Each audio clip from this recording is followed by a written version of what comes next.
열처녀의 비유 두 번째 시간입니다. 기름을 준비 못한 신부들에 대해서 함께 나누도록 하겠습니다. 마태복음 13장 34절에 보면요, 예수님께서 모든 것을 비유로 말씀하셨는데 비유가 아닌 것은 아무것도 말씀하지 않으셨다 라고 기록되어 있어요. 이 말씀은 성경에 기록된 모든 내용을 비유로 기록했다는 말입니다. 오늘 우리가 읽은 마태복음 25장의 내용들도요, 비유로 기록되어 있어요. 특별히 이 말씀은 중동 지역의 결혼식을 비유로 말씀을 하고 있는데, 중동 지역 사람들의 결혼식은 밤에 합니다. 그런데 이것이 우리에게 큰 의미를 가져요. 제일 캄캄한 밤, 죄악이 관영한 밤, 땅 위에서 빛을 찾기 어려운 흑암이 가득할 때 주인 되시는 우리 주님이 천군 천사 들러리들과 함께 신부인 우리들을 맞으러 오신다 라는 것이죠. 그런데 캄캄한 밤중에 신랑이 들러리와 함께 볼 때 어느 곳이 신부 집인지 알 수 없을 때 아는 방법이 두 가지가 있대요.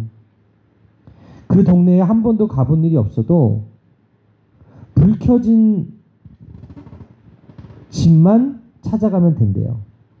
또한 떠들썩한 집만 찾아가면 된대요. 신부 집은 불 켜진 집이고 시끄러운 집이다. 여러분, 교회가 시끄러운 집이 돼야 돼요. 기도 소리로 시끄러워야 되고 찬양 소리로 시끄러워져야 되고 모이는 사람들의 공부 소리, 성경 공부하는 소리로 시끄러워져야 되고 함께 모여있는 것만으로도 시끄러운 교회,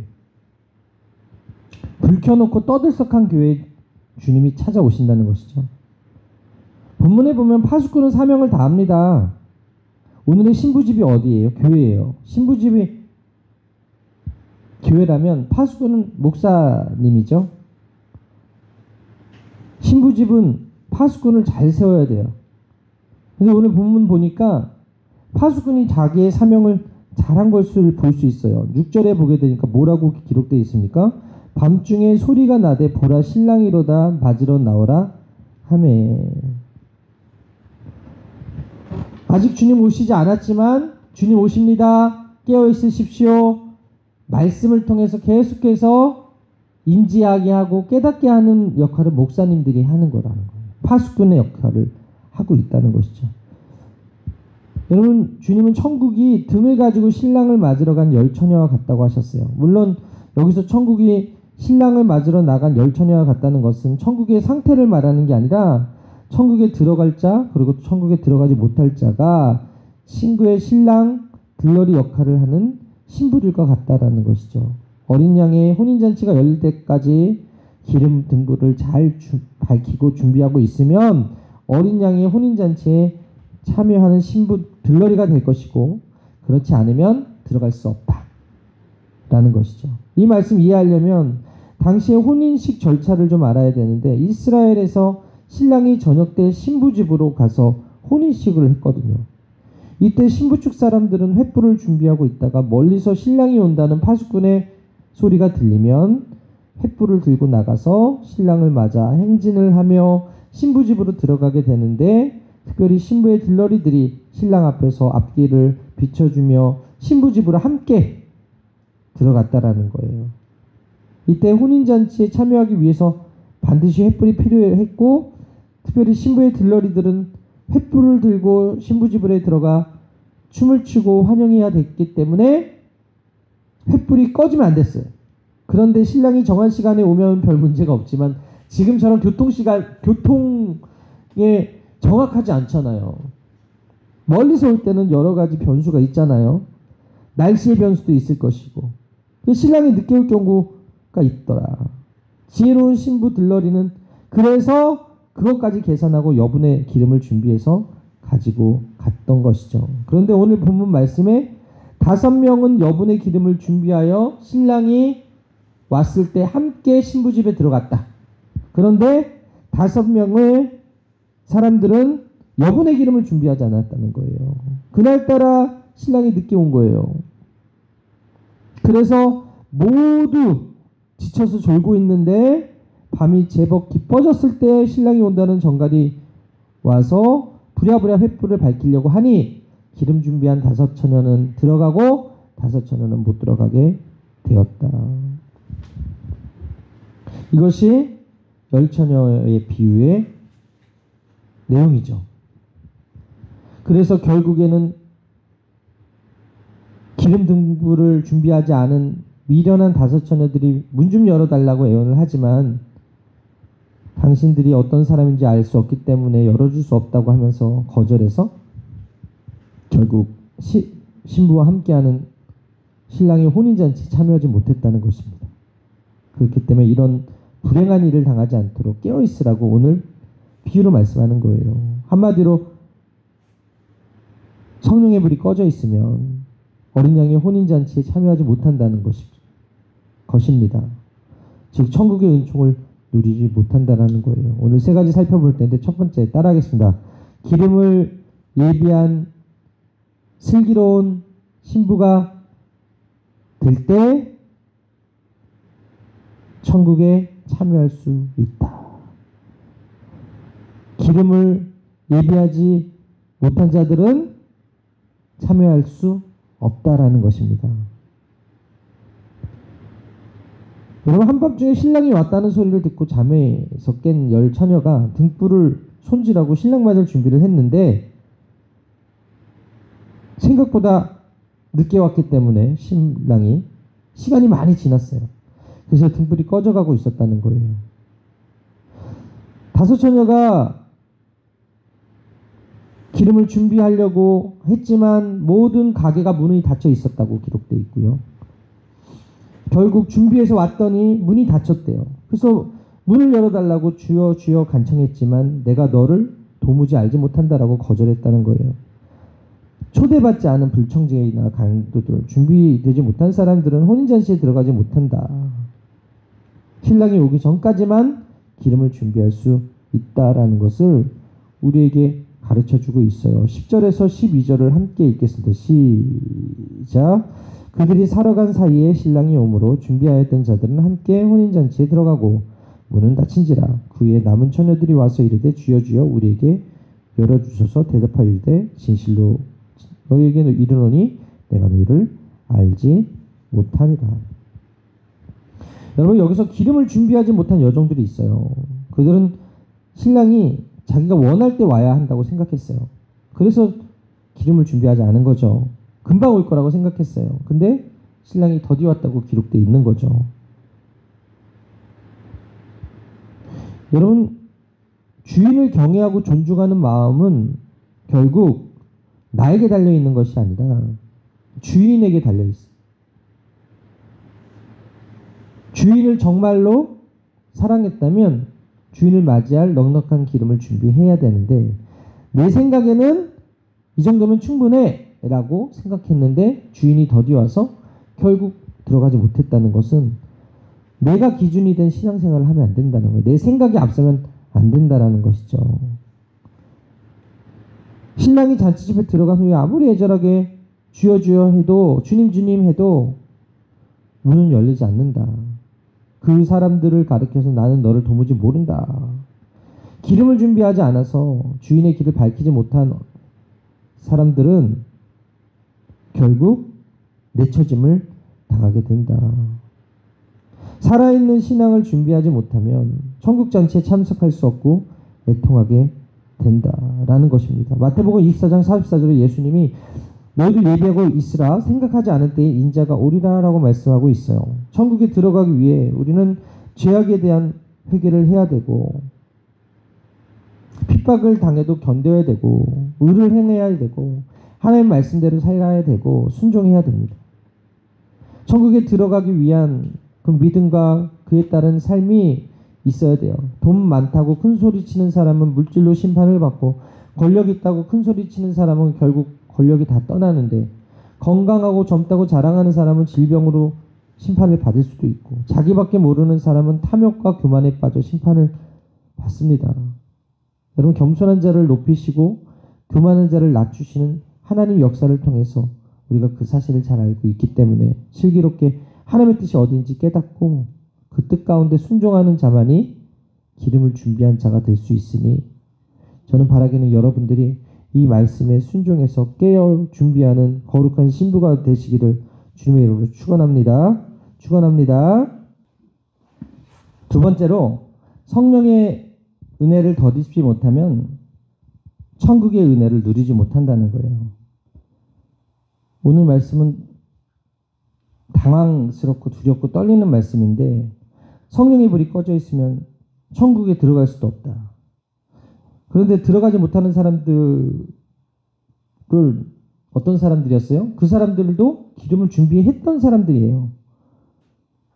더구나 황급히 기름을 구해 와서 주여 주여 하면서 문을 열어달라고 예언한 것을 보면 그들도 기다렸던 사람들이에요. 그런데 냉철하게 주인은 나는 너희들을 모른다라고 거절합니다.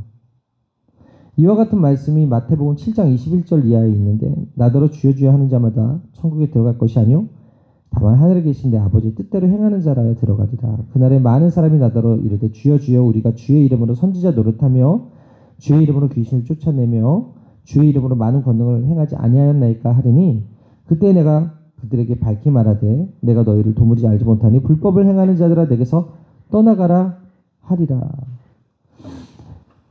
여러분, 이 사람들도 예수님을 찾았어요. 심지어는 능력도 행했어요. 그리고 열심히 나름대로 신앙생활을 했는데 결국 천국에 들어가지 못했어요. 왜 그렇습니까? 불법을 행했대요. 불법이 뭡니까? 말씀대로 살지 않은 거예요. 진리의 빛, 의의 빛, 거룩의 빛, 성의 빛, 사랑의 빛이 꺼져 있는 거예요.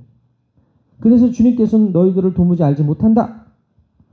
천국에 참여시키지 않았다는 거예요. 그들은 예수님을 주님이라 불렀던 사람들이고 기다렸던 사람들이고, 어떤 사람들은 심지어 그 이름으로 능력을 행하기도 했는데 그들은 내쳐짐을 당했다. 불법을 행했다.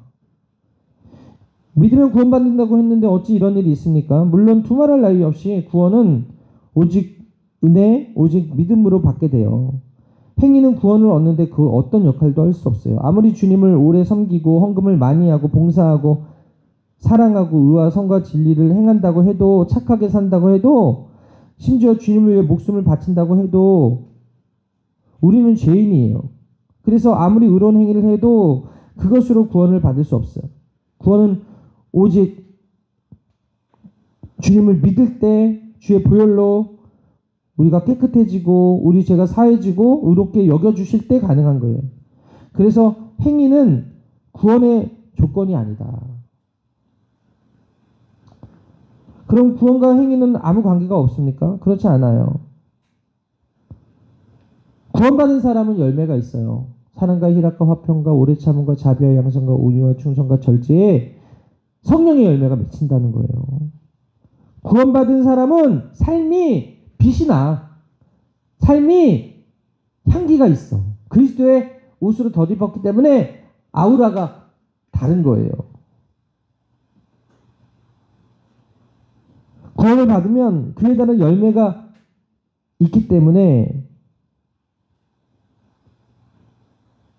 행위가 먼저가 아니라 구원받으면 그 행위가 아름답게 변한다는 것이죠. 따라서 주여 주여 하면서도 기름 등불을 준비하지 않았던 이 미련한 다섯 처녀들이나 불법을 행함으로 천국의 은총을 누리지 못하는 사람들은 행함이 없어서가 아니라 믿음이 없었다. 그럼 그들이 주여 주여 하고 따라다닌 것은 어떻게 설명할 수 있습니까? 그것은 종교 생활에 불과했다는 것이죠. 즉 그들은 하나님을 온전히 섬기지 않고 믿지 않고 자신의 인생에 필요하니까 액세서리처럼 섬겼다는 거예요. 다시 말해 하나님을 찾되 우상 섬기듯이 했다는 것이죠. 이게 바로 종교생활이고 우리가 경계해야 될 신앙생활이에요.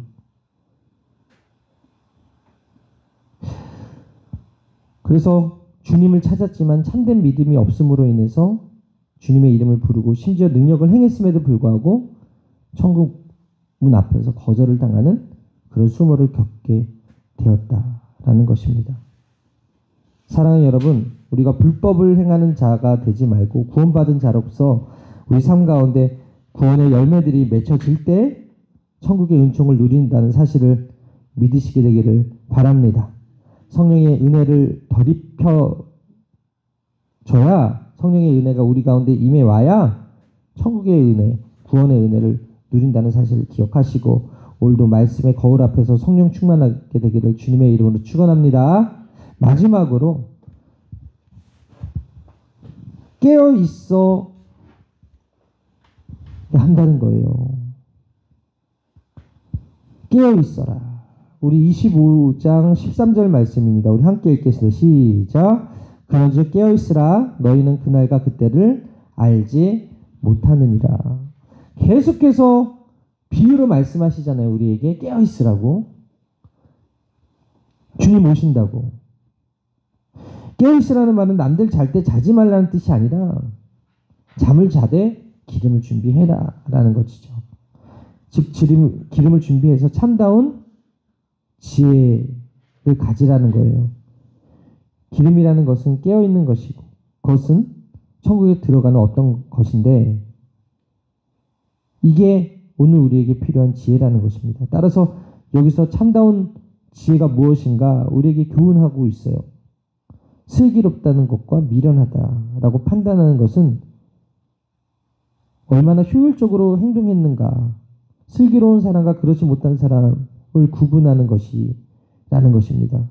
기름을 준비하는 것이 세상적 관점에서 더욱 슬기로운 행동인지 생각해 봐야 돼요. 기름을 준비한다는 것은 상대적으로 더 많은 노력이 요구되는 것이기 때문에 그래요. 여러분, 기름 준비하기 위해서 어떻게 합니까? 우리가 더 기도해야 됩니다. 더 성령의 은혜를 사모해야 합니다. 교회에 나와서 열심히 주의 말씀을 통해서 다시 한번 깨어 정결하게 노력해야 해요. 그러다 보니까 세상 사람들보다 상대적으로 교회에 나오는 시간이 많고 하나님께 드려져야 되는 물질도 많고 세상 사람들보다 하나님을 향한 그 헌신이 많기 때문에 희생이 많다는 거예요. 요한복음 5장 25절에 진실로 진실로 너에게 이르노니 죽은 자들이 하나님의 아들의 음성을 들을 때가 오나니 곧 이때라. 듣는 자는 살아나리라 라고 말씀하고 있어요. 하나님 아들의 음성을 듣는 자는 살아난다. 우리가 계속해서 하나님 음성을 들을 수 있을 때 살아있는 존재라는 거예요. 하나님의 말씀이 살았고 운동력이 있어 지금도 우리에게 선포될 때 우리는 살아있는 거예요. 할렐루야. 에스겔 골짜기에서 그 죽은 뼈가 살아났을 때 하나님의 음성이 들려짐으로 인해서 그 뼈가 군대가 되었다. 우리가 오늘 영이 죽은 사람들이 하나님의 말씀을 들을 때 영이 살아나는 역사가 언제 일어납니까? 교회에 와서 하나님의 말씀을 들을 때 일어난다.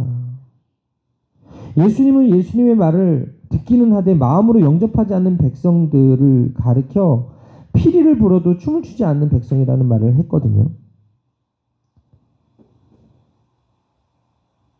예수님의 말씀을 들을 수 있는 존재로 우리가 있지 못할 때 우리는 기름 없는 등만 준비한 존재가 됩니다. 따라서 우리는 나의 인생 속에서 예수님 음성을 계속해서 듣는 기름을 준비해야 된다. 세상의 소리에 귀 기울여서 세상이 좋아서 세상으로 나아가는 자들이 되는 것이 아니라 말세가 될수록 점점 어두워지는 세상이 될수록 우리가 어떻게 해야 돼요? 하나님 앞에 나와서 기름을 잘 준비하고 하나님의 음성을 들으려고 노력해야 된다는 거예요. 문제는 신부 집에 있었어요. 본문에 미련한 자와 지혜로운 자 10사람이 모두 똑같이 등을 들고 똑같이 기름을 충분히 담고 똑같이 신랑 오시는 그 시간까지 불을 켜고 기다리고 있었지만 그리고 함께 졸았지만 함께 잠도 잤지만 파수꾼이 소리 지르는 소리에 똑같이 깨어나요. 자다가 일어나서 똑같이 10사람 모두 불을 켜고 있었어요. 단 한 가지 다른 점 무엇입니까? 미련한 사람들, 지혜롭지 못한 사람들은 이 정도면 충분하다고 생각했어요. 그래서 별도의 기름을 준비하지 않았고 지혜로운 사람은 부족하니까 별도의 기름을 준비했다. 성경에는 성령님을 기름으로 비유하죠. 우리가 성령의 은혜를 충만히 받고 죽도록 충성하고 애를 써도 별도의 기름, 즉 그릇을 가진 사람만 신랑 되시는 예수님을 맞이한다는 말이에요. 미련한 사람들은 이 정도면 됐다고 생각합니다. 이만큼 봉사하고 이만큼 기도하고 이만큼 충성하고 이만큼 헌금하면 된다고 생각해요. 교만이죠. 그런데 지혜로운 사람은 똑같이 봉사, 충성하면서도 늘 부족하다고 생각하는 거예요. 그래서 더 열심을 내는 거예요. 별도의 기름 그릇을 준비하고 지혜로운 사람은 반드시 기름 그릇을 택해야 됩니다. 왜? 본문에 있는 대로 주님이 더디 오실 수가 있기 때문에. 우리가 어제 받은 성령 충만으로 오늘을 살아갈 수 없듯이 날마다 은혜를 사모해야 되고 날마다 하나님의 음성을 들어야 되고 날마다 열심을 품어야 되는 이유가 바로 여기 있어요. 오늘 기름 준비했다고 오늘 오시지 않기 때문에. 세상이 점점 죄악으로 깊어가니까 불을 점점 더 밝혀야 되겠는데 아무리 은혜 받았어도 우리 기름이 꺼져갈 때가 있어요. 점점 어두워지는 세상에 빛을 발쳐야 되다 보니까 기름을 태울 수밖에 없는 거예요. 기름이 없어도 꺼지고 바람이 불어도 꺼지는 게 등불 아닙니까? 여러분 아나니아와 삽비라, 가룟 유다 그런 사람들 다 은혜 받았던 사람들입니다. 한때 제자로서 살았고 한때 믿음의 사람이라고 칭함을 받았던 사람이에요. 그런데 다 망했잖아요. 어쨌든 우리가 지금 은혜를 받았다고 마음 놓아서는 안 돼요. 충만해도 엎어지면 다 쏟아져 버려요. 그럴 때를 대비해서 별도의 기름 그릇이 있어야 된다. 즉 신앙의 사람들은 신앙 공동체 안에서 계속해서 하나님의 말씀을 공급받으면서 그 기름을 준비해야 된다. 5절에 보게 되니까 신랑이 더디 오므로 다 졸며 자고 있었다라고 기록하고 있어요. 사랑하는 여러분, 신랑이 더디 오면 잘 수 있습니다. 졸 수 있습니다.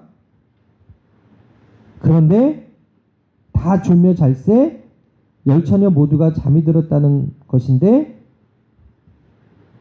이것을 해석하면 열처녀가 다 생전에 예수님 오신 것을 경험하지 못하고 잤다.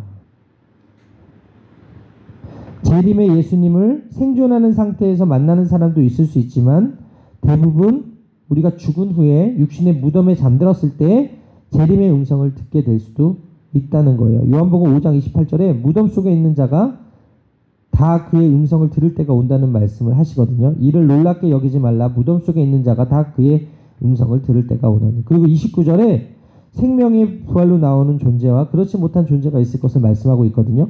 선한 일을 행한 자는 생명의 부활로, 악한 일을 행한 자는 심판의 부활로 나오리다. 죽은 사람들이 다 부활한대요. 그런데 선한 일을 한 사람은 생명의 부활이 되고 악한 일을 한 사람은 심판의 부활이 된다. 여기서 표현되고 있는 다 졸며 잘새라는 표현은 우리가 죽은 후에 육신이 예수님 재림의 음성을 듣게 될 때 다 부활하는데 기름을 준비한, 생전에 기름을 준비한 자들은 생명의 부활로, 생전에 기름을 준비하지 못한 자들은 심판의 부활로. 다시 부활하고 나서 기름을 준비할 수가 없다. 다시 부활하고 나서는 이미 정해져 있다. 그래서 죽기 전까지, 자기 전까지, 무덤에 들어가기 전까지 우리는 날마다 깨어서 구원을 잃지 않도록 두렵고 떨림으로 구원을 이루며 살아야 된다. 기름을 준비하며 살아야 된다. 언제 우리가 잠을 잘지 몰라요. 언제 죽을지 몰라요. 그러나 그 죽음 이후에 재림의 소리가 들려지고 일어날 때 우리가 생명의 부활로 일어나기 위해서는 오늘이 중요한 거예요. 할렐루야. 그래서 깨어 있으라고 하는 거예요. 8절에서 10절에 뭐라고 기록하고 있어요? 우리 함께 읽을까요? 시작. 미련한 자들이 슬기는 자들에게 이르되 우리 등불이 꺼져가니 너희 기름을 좀 나눠 달라거늘 슬기는 자들이 대답하여 이르되 우리와 너희가 쓰기에 다 부족할까 하오니 차라리 파는 자들에게 가서 너희 쓸 것을 사라 하니. 10절에 그들이 살아간 사이에 신랑이 오므로 준비하였던 자들은 함께 혼인잔치에 들어가고 문은 닫힌지라. 문이 닫힌 후에 이들은 신랑을 향해서 문을 열어달라고 요청하지만 신랑은 나는 너희를 도무지 알지 못한다. 하나님 아들의 음성은 지금 성경 말씀을 통하여 우리에게 들려지고 있어요. 12절을 충격적이죠. 대답하여 이르되 진실로 너에게 이르노니 내가 너희를 알지 못한다 하였느니라. 예수 그리스도와 사귐을 갖지 못하면 예수님이 그 천국문 앞에서 내가 너희를 도무지 알지 못한다. 등이 있다는 것은 이들도 형식적으로 신랑을 기다렸던 거예요. 그러나 형식적 기다림이 신랑을 만날 수 있는 게 아니에요. 아들의 음성을 듣는 사귐이 있어야 된다는 거예요. 구원을 한번 따놓으면 평생 써먹는 그런 자격증 같은 게 아니라 영생은 유일하신 참 하나님과 그의 보내신 예수 그리스도를 알아가며 교류하며 교제하며 그 존재에게 늘 현재적으로 주어지는 세계이기 때문에 따라서 그리스도의 말씀을 통해서 사귐을 갖고 있는 현재의 내가 바로 그리스도인이고 예수 안에 있는 구원의 존재라는 것을 믿으시게 되기를 바랍니다. 언제 오실지 몰라요. 우리가 지금 신앙생활 하는 동안에 오실 수도 있고 우리가 기다리다가 어느 순간 개인의 종말을 맞이해서 성경이 말하는 잔다 하는 그 죽음을 맞이할 수 있어요. 그러나 주님 오실 때 나팔수가 주님이 오셨다는 그 소리에 모든 사람들이 부활을 해서 그때 심판의 부활을 당하는 사람과 생명의 부활을 당하는 사람이 있다. 우리는 오늘 깨어서 기름을 준비하면 언제 주님이 오시더라도 당당하게 신랑과 함께 혼인잔치에 들어갈 수 있는 존재가 되었다는 사실을 기억하시고 오늘 말씀을 기억하면서 깨어있는 성도님들 되시기를 주님의 이름으로 축원합니다. 정말 주님의 마음을 바르게 아셔서 말씀을 묵상하고 기도하며 영적으로 충만하기 위해서 기도할 때 우리는 지혜롭게 준비하는 다섯 처녀가 될 수 있다는 사실을 기억하시고 내 생각에 이 정도면 충분해 라는 것이 아니라 언제나 주님께서 우리를 위해서 원하시는 그릇이 되도록 깨끗한 그릇으로 잘 준비하여서 때가 될 때 천국 잔치에 들어가는 저와 여러분들의 삶이 되시기를 주님의 이름으로 축원합니다. 축원합니다. 기도하시겠습니다. 주님 언제 오실지 우리가 알지 못합니다. 그러나 언제 오시든 더디 오시든 일찍 오시든 항상 기름을 잘 준비하여 주님 맞이할 준비를 잘 해서 주님이 오신 그때 등을 잘 밝히고 천국에 함께 일성하는 하나님의 자녀들 되게 하여 주시옵소서. 주님 오실 때까지 서로 기름 그릇이 되어서 기도로 떨어지지 않게 하여 주시고 신랑 되신 예수님을 영접하여 그 천국잔치에 참여하는 지혜로운 자들이 다 될 수 있도록 인도하여 주옵소서. 깨어있는 하나님의 사람들 되게 하여 주옵소서. 예수님 이름으로 기도합니다. 아멘.